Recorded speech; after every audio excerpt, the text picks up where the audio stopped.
Hace algunos años hubo un grande hombre de ciencia en el siglo XX. Él fue ni más ni menos el que planeó y llevó a cabo el proyecto del aterrizaje de la primera nave espacial en la Luna. Este hombre fue director de la NASA durante 25 años. Y este hombre, que era un científico alemán llamado Wernher von Braun, dijo antes de morir las siguientes palabras: conocer a Dios es la meta más noble del entendimiento humano. Amarle es lo más digno de nuestros afectos, y servir a Dios es el más honroso y delicado propósito al cual podamos dedicar toda nuestra vida y nuestros talentos.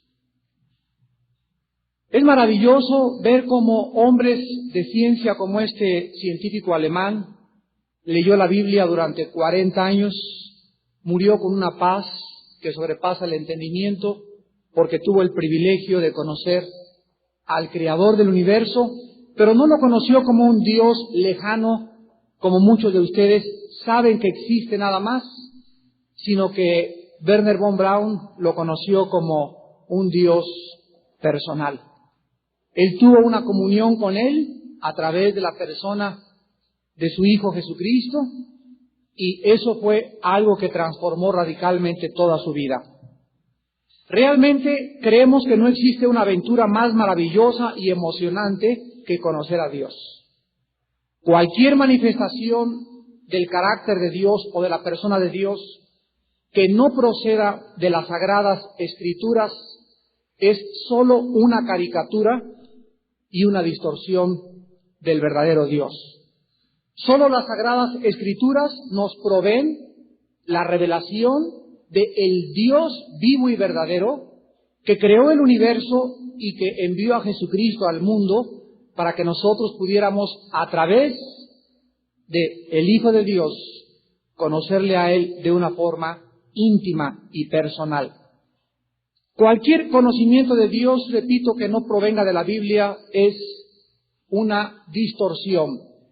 Yo he leído cantidades de libros, antes y ya siendo cristiano, de personas que inventan dioses, de personas que creen que conocen a Dios de acuerdo a su mente y lo encajonan de acuerdo a sus pensamientos y a su intelecto.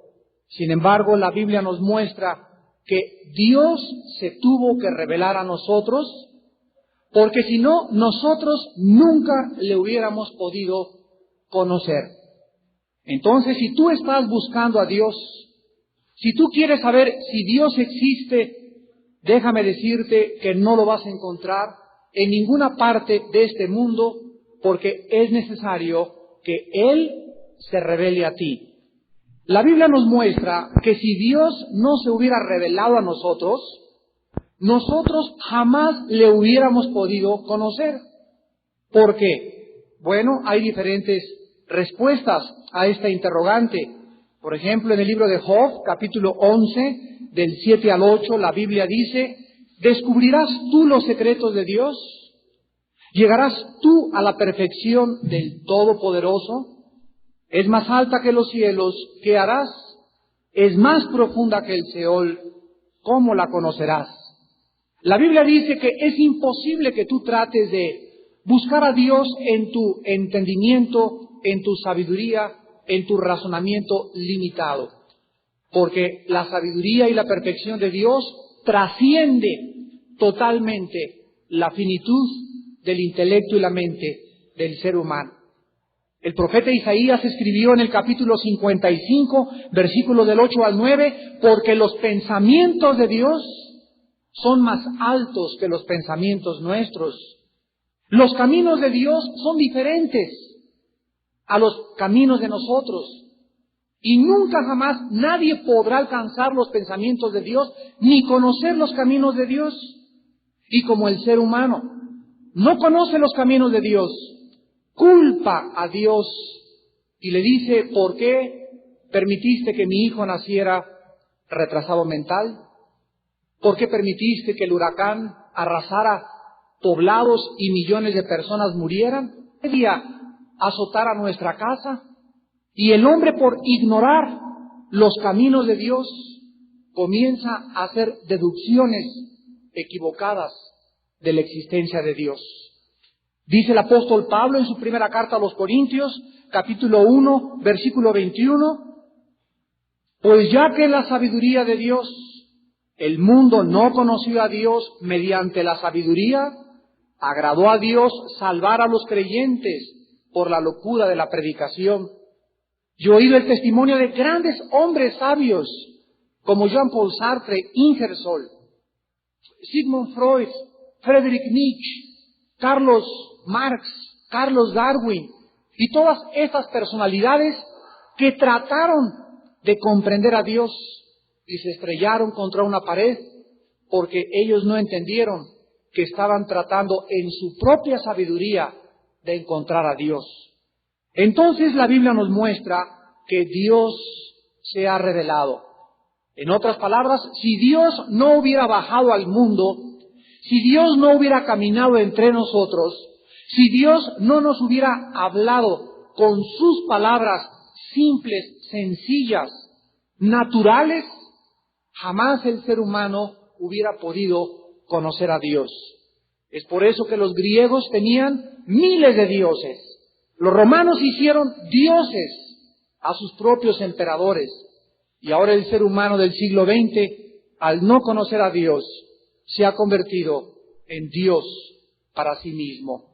Y así tenemos a muchas personas que me dicen, y a ustedes también, yo no creo en Dios. Sin embargo, cuando una persona dice, no creo en Dios, en ese momento se necesita tener más fe para no creer que para creer. Porque cuando una persona dice, no creo en Dios, esa persona está asegurándonos algo. Nos está diciendo, estoy seguro que no existe Dios, por eso no creo en Dios. Y a esa persona le pregunto en esta mañana, ¿en dónde lo has buscado? Es como si estuvieras en el mar y dijeras, no existe el pez tigre. Así, no creo que existe el pez tigre. Vendría un buzo que ya vio a un pez tigre y te diría, ¿hasta dónde buceaste? Y tú le contestarías, nada más bajé 5 metros y no encontré nada. Y concluí, no existe el pez tigre. Es una necedad, es una irracionalidad el decir, no existe Dios, porque inmediatamente caes en una filosofía incoherente, donde tú no puedes demostrar en dónde lo has buscado y por qué no lo has encontrado. La Biblia nos muestra en Deuteronomio 29:29 que las cosas secretas pertenecen a Dios, mas las reveladas pertenecen a aquellos que le buscan y a nuestros propios hijos.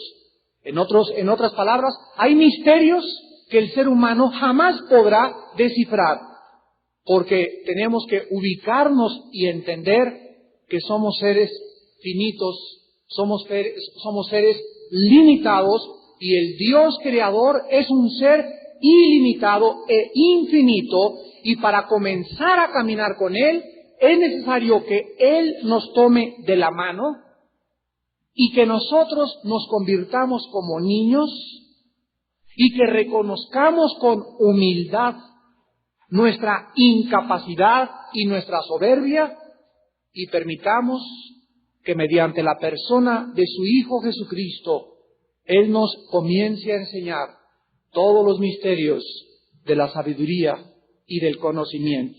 En Mateo 11:25 al 27, el Señor Jesucristo dijo estas palabras: Te alabo, Padre Dios del cielo y de la tierra, porque escondiste estas cosas de los sabios, de los premios Nobel, de los intelectuales, y se las revelaste a los niños.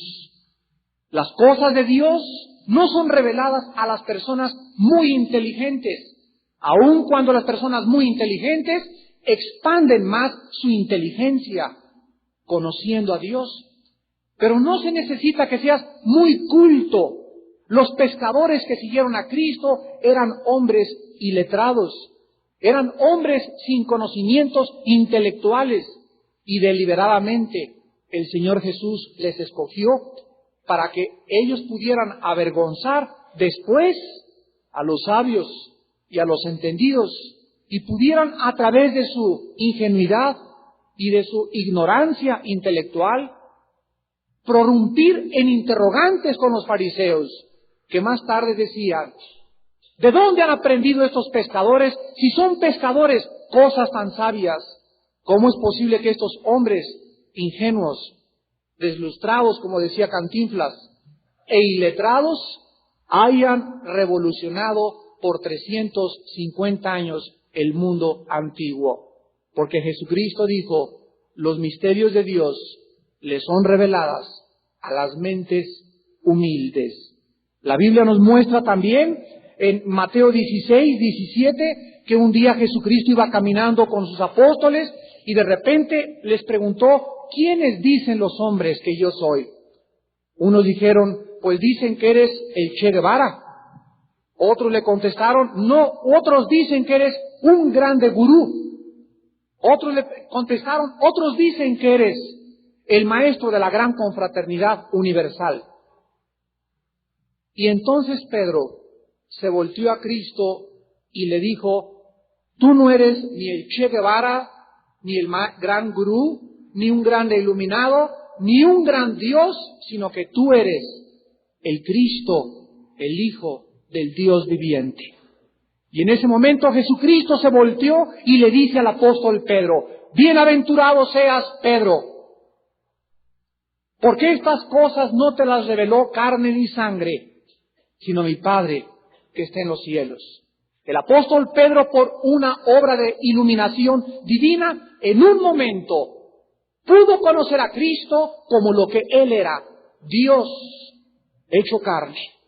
Y tú necesitas en esta mañana esa chispa de Dios, esa iluminación no intelectual sino espiritual, para que tú veas en esta mañana a Jesucristo como aquel a quien Dios reveló para que nosotros le pudiésemos conocer. Hace algunos años, a principios de este siglo, hubo un hombre llamado Sigmund Freud, el cual dijo las siguientes palabras: el ser humano inventó a Dios. Esto está en su libro El futuro de la ilusión, que escribió en 1928. Freud dijo a continuación: el ser humano necesita desesperadamente seguridad en medio de un mundo donde no tiene el control sobre sus circunstancias, por lo cual tuvo que inventar la existencia de Dios. Este hombre, al igual que otros grandes científicos de acuerdo a este mundo, comenzaron a introducirnos en el siglo XX y a permear las universidades, las escuelas, los museos, los centros culturales, para que el ser humano verdaderamente creyese que a Dios no se le puede conocer y que por estar inseguros del futuro, nosotros inventamos el ser de Dios. Sin embargo, el apóstol Pablo le contesta a Freud con 2000 años de anticipación en el libro de los Romanos, y el apóstol Pablo dice en el capítulo 1, versículo 19 al 21, porque lo que de Dios se conoce les es manifiesto, pues Dios se lo manifestó, porque las cosas invisibles de Él, su eterno poder y deidad, se hacen claramente visibles desde la creación del mundo, siendo entendidas por medio de las cosas hechas, de modo que no tienen excusa. Pues habiendo conocido a Dios, no le glorificaron como a Dios, ni le dieron gracias, sino que se envanecieron en sus razonamientos, y su necio corazón fue entenebrecido, profesando ser sabios, se hicieron necios en sus propios ojos.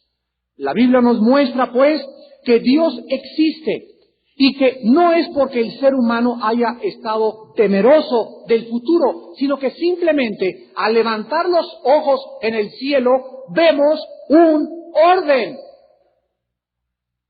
Vemos un orden, un diseño. Y todo en el universo es como un reloj.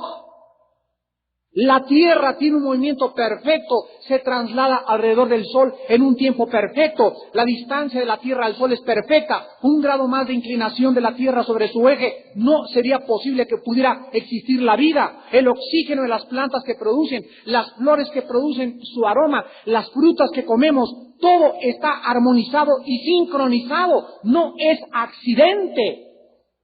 Filosóficamente, unos argumentos se llaman, dentro de la apologética cristiana, la apologética es la rama de la teología que se dedica a defender las verdades de la Biblia. Y dentro de la apologética encontramos, en primer lugar, el argumento teleológico. La palabra teleos en el griego significa completo o acabado. La palabra logos o lógico significa un razonamiento completo. Y este argumento nos presenta la siguiente defensa. Cuando cualquier ser humano camina por un desierto y se encuentra un motor de un Volkswagen con el carburador y las bujías y el radiador y todo lo que el motor tiene, ¿cuántas probabilidades existirían para que este ser humano dijera: las arenas del desierto formaron el motor del Volkswagen? ¿Cuántos de ustedes, al encontrarse un reloj, a lo mejor nunca fuiste a la escuela ni has entrado a la civilización, pero el más salvaje de los salvajes, al encontrarse un reloj tirado en la selva, nunca podría argumentar: este reloj se formó o lo hizo Chita? El argumento teleológico nos muestra que detrás de un diseño y de un orden, tiene que haber un diseñador y alguien que puso en orden lo que nosotros conocemos, porque científicamente no es posible que del desorden surja el orden. Esto va en contra de la primera y la segunda ley de la termodinámica, que es la base de todas las ciencias. No puede del desorden surgir el orden. Es como si tomaras un diccionario Larousse y recortara las páginas de la A a la Z y las pusieras enfrente de un ventilador y el ventilador las hiciera así como remolino y de repente esperaras a que el tiempo pusiera en orden el diccionario Larousse. Tenemos en segundo lugar el argumento moral. Todos los seres humanos tenemos dentro de nuestra conciencia el bien y el mal. Las tribus más salvajes, los jíbaros, los aucas, no me importa a qué civilización puedas mencionar, hemos sabido que matar es malo, adulterar es malo, la virginidad de las mujeres es el tesoro más grande que una mujer pueda tener. Sabemos que la traición, la conspiración en los salvajes más salvajes se castiga con la pena de muerte. ¿Quién puso en el ser humano esta dualidad entre el bien y entre el mal? ¿Y por qué el mismo ser humano castiga el mal y premia el bien? ¿Quién inventó las cárceles? ¿Quién inventó que necesitábamos un cuerpo de policía y de soldados en cada nación y en cada lugar para protegernos de aquellas personas maleantes o destructivas que amenazan el orden de la sociedad? Si nosotros tenemos en la conciencia castigar el mal y premiar el bien, ¿cuánto más el Dios del universo, el Dios creador, ha dicho: la paga del pecado es la muerte? Es pues este Dios moral que existe en su trono sentado, el que puso dentro de nosotros este principio entre el bien y entre el mal. Y es el Dios de la Biblia el que nos dice: prepárense para encontrarse algún día ante el juicio con tu Dios. Tenemos también el argumento cosmológico.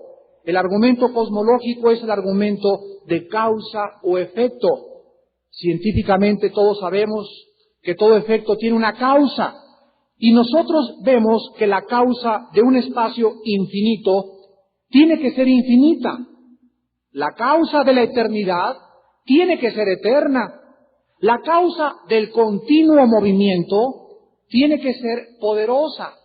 La causa de la complejidad, analicen ustedes en el microscopio una célula, una gota de sangre, una gota de agua,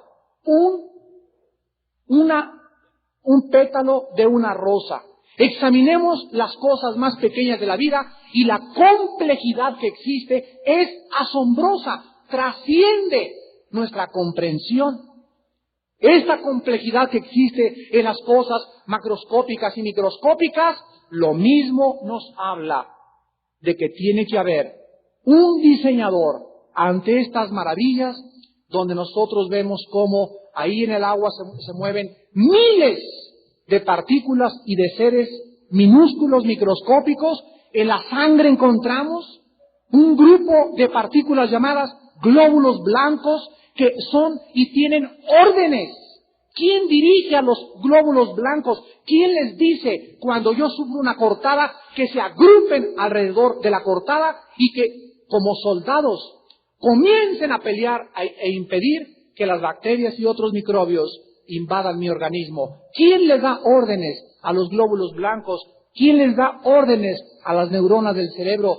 ¿Quién le dice a las moléculas del átomo que los protones y los electrones continúen en movimiento?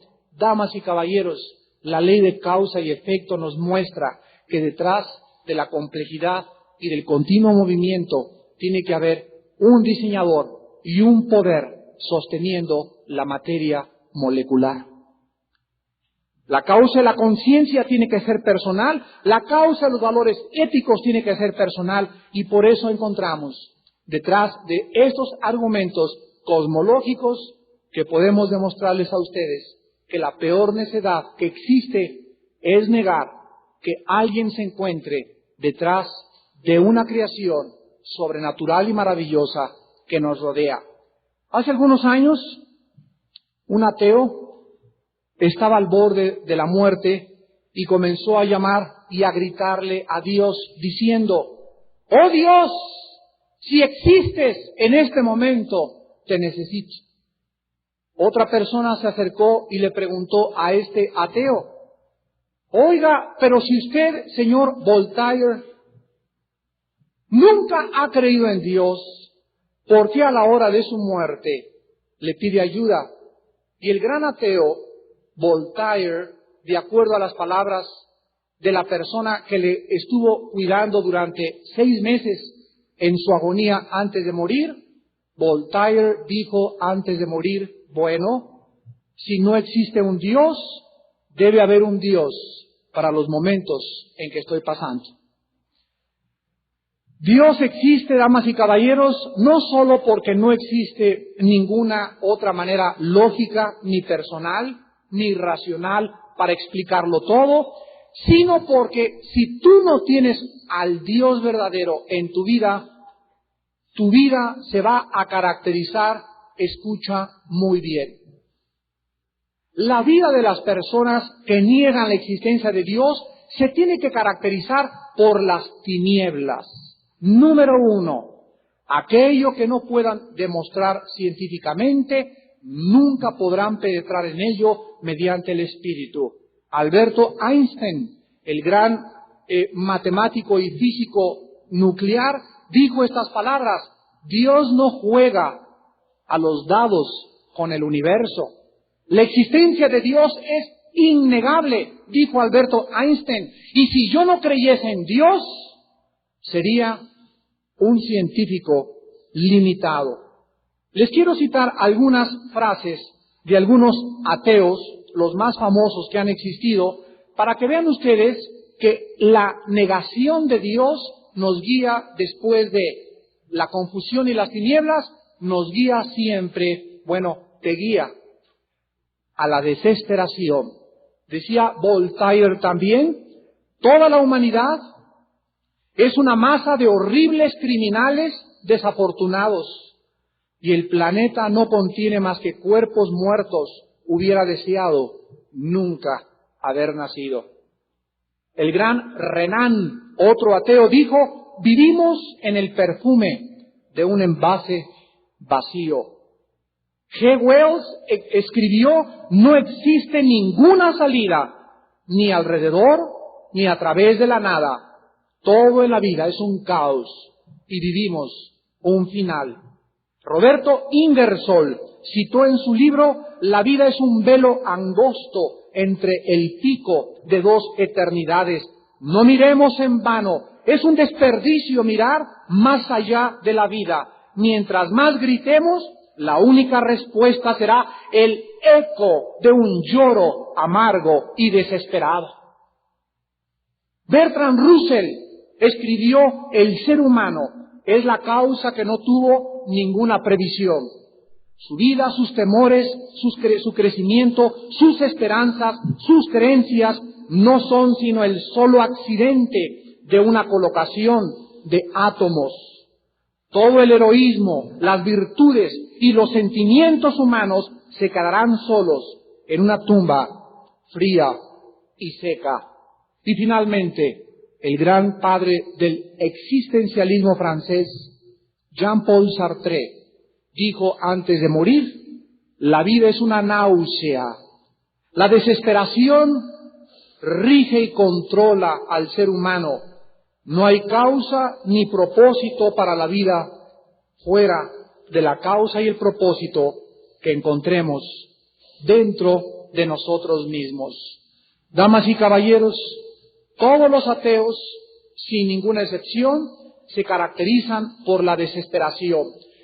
Avanzan en la vida y prueban las mujeres, prueban la cultura, prueban la literatura, prueban el dinero, prueban los viajes, investigan en sus mentes limitadas. Y cuando sus mentes limitadas no alcanzan a comprender a Dios, se estrellan contra una barrera, se estrellan contra una barda, y como Jean-Paul Sartre dice en su libro El Muro, no existe nada más que la desesperación.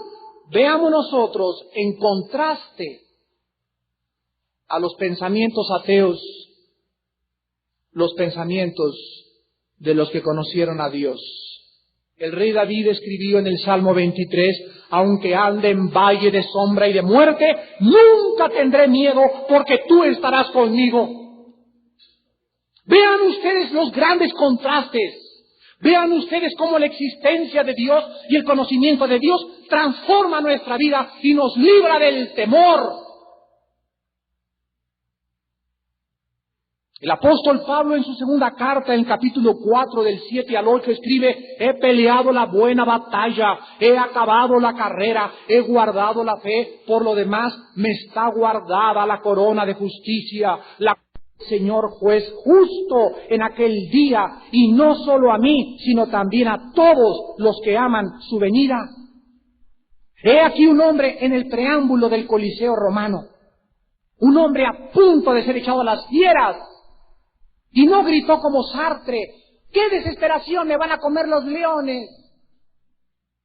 Aquí acabó mi vida. No el apóstol Pablo, como los cientos de cristianos que fueron arrojados a ese coliseo cuando se enfrentaron a las fieras romanas del circo de Nerón, sabían que Jesucristo había resucitado, que esta vida no lo era todo y que les esperaba la eternidad. ¿Por qué lo sabían? Porque el Dios Creador se había revelado en Jesucristo de una forma privada e íntima en sus corazones. Qué maravilloso es caminar en la vida siempre con esa esperanza que estamos como peregrinos rumbo a la eternidad. Nuestra patria, nuestra ciudadanía no está aquí en la tierra, somos peregrinos. Y Dios nos ha dado una sola vida para que le conozcamos. El Señor Jesucristo dijo, yo soy la resurrección y la vida. El que cree en mí, aunque esté muerto, volverá a vivir. Y todo aquel que vive y cree en mí, no morirá eternamente. Damas y caballeros, el cristianismo no es una religión. El cristianismo es una relación. El cristianismo no es inscribirte o firmar una solicitud en un club. El cristianismo no es querer ciertas reglas. El cristianismo es una persona viva, es una relación orgánica, dinámica con el Hijo de Dios.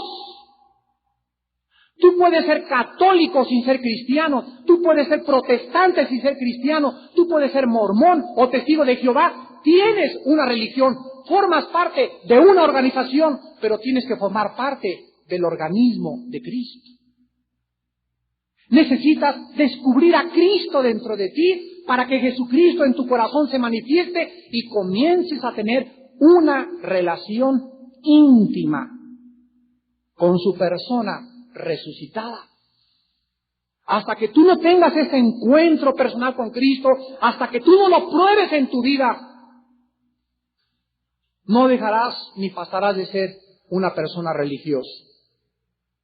¿Por qué les digo esto? Porque me he encontrado grandes personas que me dicen creo en Dios y les digo, ¿ustedes saben que el diablo no es ateo?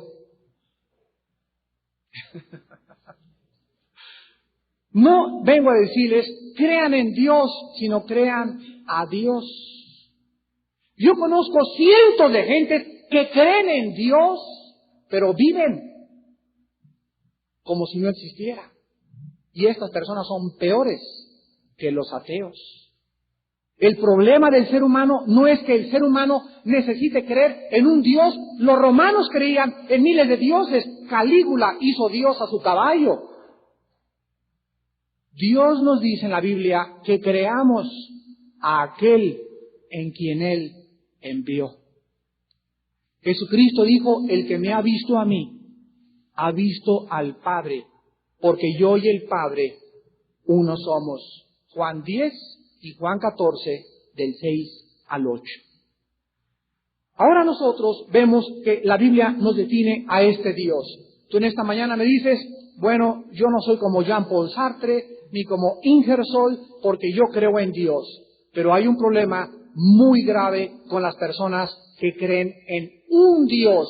No es un Dios, sino el único Dios vivo y verdadero. Los mormones tienen un Dios, los testigos de Jehová tienen muchos dioses, otras religiones tienen otros dioses, y cada persona ha inventado su Dios. La Biblia nos revela a el Dios, el único Dios que en Jesucristo se ha revelado. Y Cristo dijo, nadie conoce al Padre sino el Hijo, y nadie va al Padre sino a través del Hijo. Por tanto, si tú no tienes a Jesucristo como tu Salvador y como tu Señor en tu vida, y no le conoces como una persona resucitada, tu Dios es un Dios falso, y el mundo está lleno de dioses falsos. La Biblia nos revela al único Dios verdadero. La Biblia dice, en primer lugar, que Dios es espíritu.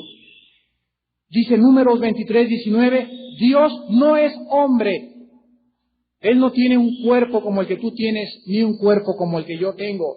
Jesucristo dijo, Dios es espíritu, Juan 4:24, y los que le adoran en espíritu y en verdad, es necesario que adoren. Más adelante en Lucas 24:39, Jesucristo dijo, mirad y palpad mis manos y mis pies, que yo mismo soy. Un espíritu no tiene carne ni huesos, como veis que yo tengo. La revelación de Dios, pues, es espiritual en la Biblia.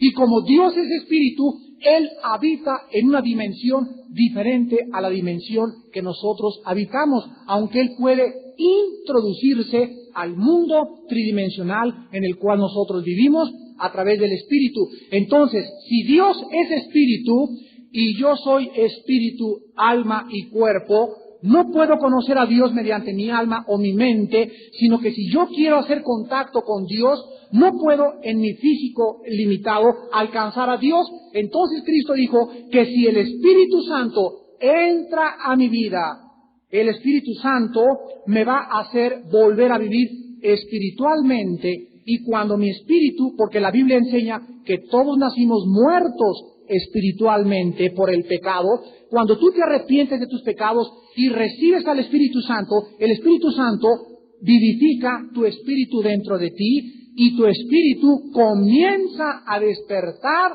al mundo espiritual, donde la Biblia nos pone en contacto con el mundo espiritual, y cuando tú lees la Biblia comienzas a entrar a la dimensión de Dios. Y solo la Biblia te puede introducir y llevar a conocer al Dios vivo y verdadero. Dios no solamente es espíritu, sino que también es invisible. Dice el apóstol Pablo en 1 Timoteo 1:17, por tanto, al Rey de los siglos, inmortal, invisible, al único y sabio Dios, sea honor y gloria por los siglos de los siglos. Amén. Dios se reveló muy claramente y le dijo a Moisés en Deuteronomio 6:4, Yahweh es uno es tu Dios. Muchos dicen, oiga, pero explíquenos cómo pueden ser 3 personas y un solo Dios. Esto, aunque es más complicado de lo que nosotros podemos entender, es muy fácil a primera vista explicarles la Trinidad. Por ejemplo, tenemos un prisma. Si yo a un prisma le dirijo un rayo de luz blanca, ¿en cuántos colores se descompone al atravesar el prisma? En 7 colores. Si nosotros vemos la descomposición de los 7 colores, diríamos, son 7 colores. Sí es cierto y no es cierto, porque los 7 colores pertenecen a una unidad. Todos salieron de un rayo de luz blanca. Si tú tienes la composición molecular del agua, H2O, encontramos que el agua se manifiesta en 3 manifestaciones. Es sólida, es líquida y es gaseosa. Si yo tengo un pedazo de hielo, es H2O. En líquido y en gas. Entonces tenemos aquí una materia molecular descompuesta en 3, manteniendo la esencia. Dios se ha manifestado en 3 formas: el Padre, el Hijo y el Espíritu Santo. El Espíritu Santo es Dios, Jesucristo es Dios y el Padre es Dios. No son 3 dioses, es un solo Dios manifestado en 3 personas distintas.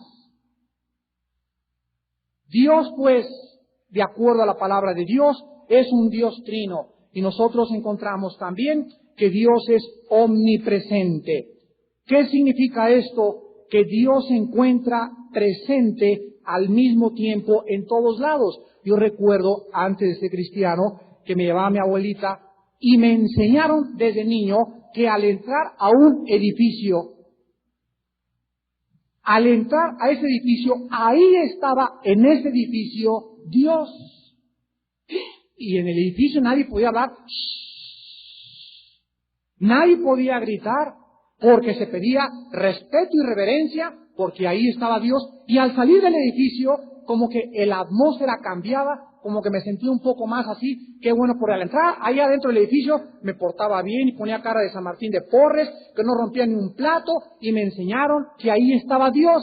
Sin embargo, la enseñanza de las Sagradas Escrituras es diametralmente opuesta a las tradiciones de los hombres. El apóstol Pablo, en el libro de los Hechos, versículo 24 al 27, nos dice las siguientes palabras: el Dios que hizo el mundo y todas las cosas que en él hay, siendo Señor del cielo y de la tierra, no habita en templos hechos por manos humanas. Dios no está colocado ni tampoco confinado bajo ninguna pared. Dios no habita en templos hechos por manos humanas, versículo 25, ni tampoco es honrado por manos de hombres como si necesitara de algo, pues Él es quien da a todos vida y aliento y de todas las cosas, y de una sangre ha hecho todo el linaje de los hombres para que habiten sobre la faz de la tierra, y les ha prefijado el orden de los tiempos y los límites de su habitación. La Biblia nos muestra que Dios no está en VIPs, ni en mi iglesia, ni en tu iglesia. Dios es espíritu, y Dios se encuentra donde 2 o 3 se reúnan en su nombre.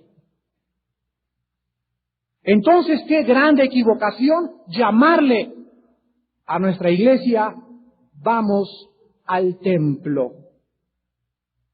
Cuando tú dices vamos al templo o ven a mi templo, estás usando un lenguaje antibíblico, porque el templo ahora somos nosotros. 1 Corintios 6:19. ¿No sabéis que vuestros cuerpos son templos del Espíritu Santo? Pero la ignorancia y las tradiciones nos llevan a vivir una religión sin que entendamos lo que significa ser el templo de Dios. El apóstol Pablo finalmente nos dice en el versículo 26 que el Dios de la Biblia ha hecho a los hombres de una sangre. Damas y caballeros, ¿por qué las personas que creen que venimos de chita, cuando alguien necesita una transfusión de sangre, no le transfunden sangre de chita? Pregúntaselo a tu doctor o a tu médico. Simplemente porque los aminoácidos, todos ustedes los que conocen de biología, ya sea molecular o bioquímica, comprendemos que los aminoácidos son los ladrillos de la vida. Los músculos de un perro siempre producirán perros, los músculos de un gato, gatos, los tejidos humanos siempre serán tejidos humanos, los tejidos de mi pelo, y mi pelo siempre será humano. ¿Por qué? Porque Dios encerró en las células de los gatos, de los perros, de las jirafas, de los chimpancés y de los seres humanos un código genético hereditario que fuera y reprodujera aquello que originalmente Dios puso en él. La maravilla de la genética la encontramos 2000 años antes que descubrieran a finales de este siglo, a principios de este siglo, los principios de la genética que estamos nosotros viviendo actualmente. De una sola sangre, dice la Biblia, hace 2000 años escrito esto. Dios hizo a todos nosotros. Y finalmente la Biblia nos muestra que Dios te da la vida. Dios te da el aliento y todo lo que tienes, y en Él te mueves, en Él existes y en Él vives. Cuando tú vas a dormir en esta noche, ¿tú programas tu cuerpo para respirar? ¿Quién le dice a tu cuerpo, sigue respirando? ¿Y por qué en cualquier momento que tú no esperas, Dios te traslada a la otra vida a través de un síncope cardíaco? Amigo que me visitas en esta noche, damas que están con nosotros, ¿sabían ustedes que a lo mejor muchos de ustedes ya no nos volvemos a ver el día de mañana? Tú puedes dejar de existir, no importa que ayer te dijeron en el sanatorio Los Ángeles, mire señor Pompidou, usted está bien de la sangre, sus dientes parecen de Robert Taylor, su pelo, Rambo se queda chiquito con él, tiene usted cara de artista de cine, está usted fuerte, grandote, viril, lleno de salud. Mira, señora Richelieu, usted tiene vida para muchos años más, se parece a Elizabeth Taylor, no tiene usted ningún problema, y sin embargo, nosotros creemos que por el diagnóstico médico viviremos más, pero se nos olvida. Damas y caballeros, qué necedad, qué absurdez e irracionalidad es vivir para esta vida nada más, como un animalito, para hacer dinero, para el placer, venir de las tinieblas, vivir en tinieblas y regresar a las tinieblas por toda la eternidad. La Biblia dice, Dios envió a su Hijo Jesucristo a morir en una cruz por nuestros pecados, porque nosotros nunca hubiéramos podido pagar por nuestros pecados. Cristo en la cruz del Calvario llevó tus pecados y mis pecados, tu juicio y mi juicio, tu maldición y mi maldición, tu infierno y mi infierno. Y Dios te regala este perdón gratuitamente. Dice Romanos 3, 23 al 25, justificados gratuitamente. No tienes que hacer buenas obras para la justificación.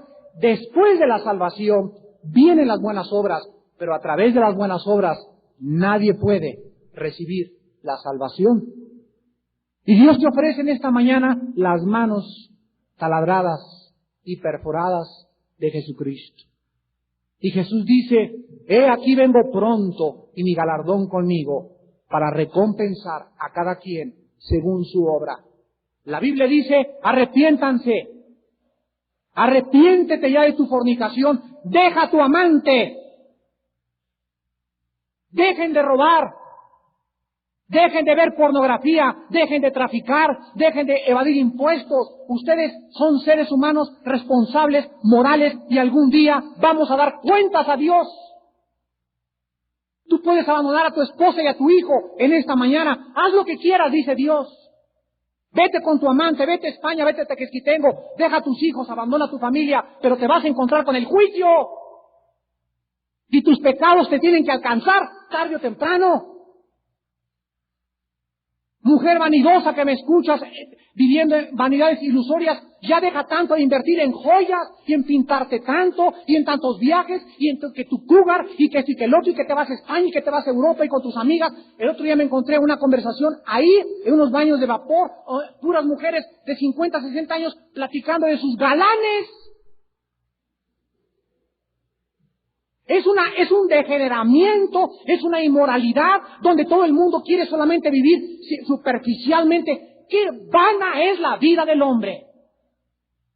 Nada más platican de eso, del sexo, de las joyas, de los negocios, de la casa que su esposo le acaba de comprar. No solo de pan vive el hombre, entendámoslo, no somos animalitos, hay un propósito más profundo por el cual vivir y es Cristo Jesús. Y Dios te manda en esta mañana que te arrepientas de tu vida tan vana, tan hueca, tan vacía, tan ilusoria y tan irracional que has vivido tal vez a esta mañana. Tú puedes salir en esta mañana por esa puerta diferente a como entraste. Un mensaje como este ha cambiado la vida de millones de personas alrededor del mundo. Cambió mi vida hace 20 años. Cambió la vida del licenciado Torres que escuchamos cuando entró a oír la palabra de Dios. Y así ha cambiado la vida de muchos de ustedes que vinieron y nunca se esperaban el mensaje de la salvación en Cristo Jesús. Y sin embargo Dios, en su infinito amor y en su misericordia, te ha concedido. La persona que te invitó a este desayuno no fue un accidente. Dios había estado desde hace mucho tiempo tratando de hablarte, y a muchos de ustedes Dios les ha hablado por última vez. No endurezcan su corazón. Dios existe, Dios se ha revelado, Dios es Jesucristo hecho carne, y en esta mañana está en medio de nosotros en espíritu y en verdad, esperando que tú abandones tu vida y te vuelvas a Él, el cual te está esperando con los brazos abiertos para perdonar tus pecados gracias a la sangre derramada de Jesucristo en la cruz del Calvario. Les pido que por unos instantes inclinemos nuestra cabeza por unos segundos. Así con tu rostro inclinado, la Biblia dice también que Dios es un Dios santo.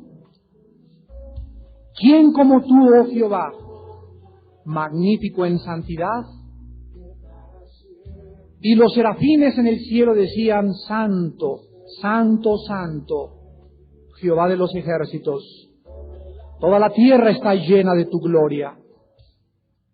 Santo y temible es el nombre de Dios.